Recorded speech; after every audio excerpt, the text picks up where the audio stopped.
Mọi người biết thì mình có 10 năm mình làm khởi nghiệp. Mình start từ năm 2010. Thì chỉ có 10 năm vận hành kinh doanh thì doanh nghiệp lúc nào cũng có vấn đề, đúng không? Thì đôi khi CEO giống như cái ông mà đi sửa xe ấy. Lúc thì hỏng cái xích, lúc thì hỏng cái lốp, lúc thì hỏng đủ thứ cả. Nói chung là gì, mình phải luôn luôn phải đi vá khắp mọi chỗ cả. Thì một trong những cái điểm mà doanh nghiệp cần phải vá đó liên quan đến vấn đề về nhân sự. Và nhân sự là một trong những nỗi đau mà một trong những vấn đề mà chủ doanh nghiệp nào cũng rất là đau đầu. Từ việc tuyển dụng này, từ việc đào tạo này, từ việc là huấn luyện này, từ việc giữ chân nhân tài này, xây dựng văn hóa doanh nghiệp này, bla bla rất nhiều thứ.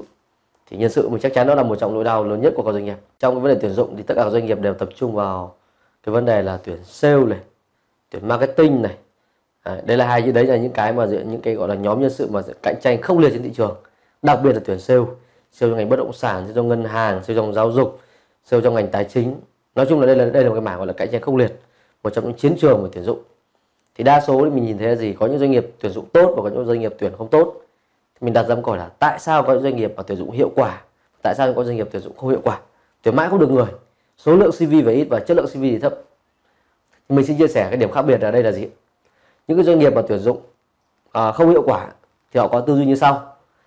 Đầu tiên là cái phòng nhân sự họ sẽ nhận order từ sếp, từ các phòng ban.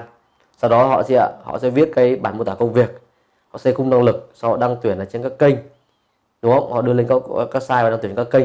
Sau đó họ ngồi họ chờ CV về, chờ mãi không được người. Đấy, đúng không? Sau đó họ đến lọc CV rồi phỏng vấn, đúng không? Phỏng vấn đánh giá rồi ký hợp đồng, rồi sau đó là đào tạo hội nhập với nhân sự. Thì đấy là cái cách mà các nhóm nhân sự truyền thống hay làm trong quá trình tuyển dụng. Thì mình gọi là đây là những cái ông mà có tư duy gọi là tuyển dụng theo cái phong cách của đời Tống. Đấy, thì mình xin chia sẻ nhé, mình xin nhắc lại nhé, cái nhóm nhân sự mà tuyển dụng theo cái kiểu như vậy là gì? Cái nhóm nhân sự gọi là tuyển dụng theo phong cách của đời Tống. Đấy. Thì vậy còn cái nhóm nhân sự còn lại là cái nhóm nhân sự mà tuyển dụng hiệu quả thì có điểm khác biệt gì? Thứ nhất là họ rất hiểu về cái việc là cái phòng nhân sự, là cái bộ phận nhân sự tạo ra giá trị như thế nào cho các ứng viên mục tiêu. Tức là doanh nghiệp họ sẽ đặt một câu hỏi gì? Ở cái góc nhìn là gì? Là doanh nghiệp tạo ra giá trị cho ứng viên và cho nhân viên trong doanh nghiệp. Đây là cái câu hỏi đầu tiên và cái mindset này rất là quan trọng. Nếu như doanh nghiệp mà không tạo ra giá trị cho nhân viên thì nhân viên sẽ không mở tới. Nhưng mà mình tạo giá trị cho nhân viên rồi, nhưng mình phải đặt ra một câu hỏi gì? Cái doanh nghiệp của mình nó tạo ra giá trị cho nhân viên rồi nhưng nó khác biệt như thế nào so với đối thủ cạnh tranh trực tiếp trên thị trường? Doanh nghiệp nào chỉ tạo ra giá trị cho nhân viên, nhưng mình có cái điểm khác biệt gì so với đối thủ cạnh tranh? Và điểm khác biệt đấy nó phải là lý do để ứng viên người ta lồng hồ sơ vào, người ta tiếp tục làm việc và phát triển trong doanh nghiệp. Thì cái này trong tiếng Anh nó gọi là EVP, gọi là Employee Value Proposition, là đề xuất giá trị nhân sự. Đấy, hay là một cái lợi thế độc đáo để giúp doanh nghiệp có thể thu hút nhân tài vào trong doanh nghiệp để họ làm việc và tiếp tục phát triển trong doanh nghiệp. Thì đây là cái đầu tiên, cái mindset quan trọng nhất của cái người làm nhân sự là gì? Thấu hiểu cách doanh nghiệp tạo ra giá trị cho người lao động, cho ứng viên mục tiêu, và nó phải khác biệt so với đối thủ cạnh tranh, và nó phải là lý do ứng viên lồng hồ sơ vào trong doanh nghiệp. Đây là cái mindset đầu tiên. Cái mindset số 2 là mindset gì? Là phải có tư duy, phải có kỹ năng về làm truyền thông tuyển dụng hay là marketing trong tuyển dụng. Tất cả những cái nhân viên mà làm tuyển dụng hiện đại họ đều có một cái mindset giống như người làm sale và marketing. Làm sao để tiếp cận được, họ biết chính xác là khách hàng mục tiêu của mình là ai này, làm sao để tiếp cận được họ này, làm sao để họ thích này, làm sao để họ quan tâm này, quan tâm rồi làm sao để họ nộp CV này, nộp CV xong thì gì ạ? Nộp CV bắt đầu thì họ phải chăm sóc này, chăm sóc xong bắt đầu gì ạ? Họ dẫn đến phỏng vấn xong bắt đầu họ chốt hợp đồng này, chốt hợp đồng sau bắt đầu đào tạo hội nhập. Thì cả một quá trình đấy là gì? Đó là một quá trình gọi là giống như là một cái phễu tuyển dụng, từ biết, thích, quan tâm, nộp hồ sơ rồi lọc hồ sơ, phỏng vấn vòng 1, vòng 2, vòng 3, sau đó ký hợp đồng và đào tạo hội nhập.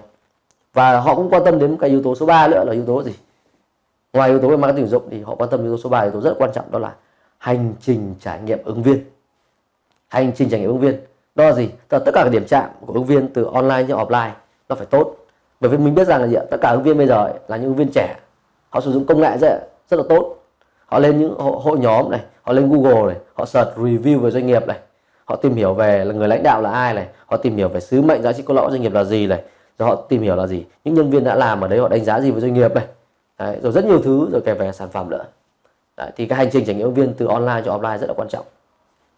Và tiếp theo ở điểm số 4 với những cái nhóm nhân sự mà họ có tư duy tuyển dụng hiện đại ấy, họ sẽ gì? Họ sẽ có một cái mindset học hỏi, đổi mới, sáng tạo không ngừng. Tại cái team nhân sự là gì? Ngoài những cái yếu tố liên quan đến biết cách, họ hiểu thấu về việc doanh nghiệp tạo giá trị cho nhân viên này, họ biết về cái việc làm marketing tuyển dụng này, họ tập trung vào trải nghiệm ứng viên này, thì họ lại có một mindset là học hỏi, đổi mới, sáng tạo không ngừng. Bởi vì họ biết rằng gì ạ? Chỉ khi mà nhân sự mình học hỏi, đổi mới, sáng tạo thì họ mới luôn luôn tạo ra những giá trị tốt cho nhân viên bên ngoài, và nó biến như thành những thỏi nam châm để thu hút ứng viên vào trong tổ chức. Đấy. Thì đấy là 4 cái đặc điểm của những cái doanh nghiệp mà có bộ phận nhân sự mà có cái mindset hiện đại và tuyển dụng hiệu quả.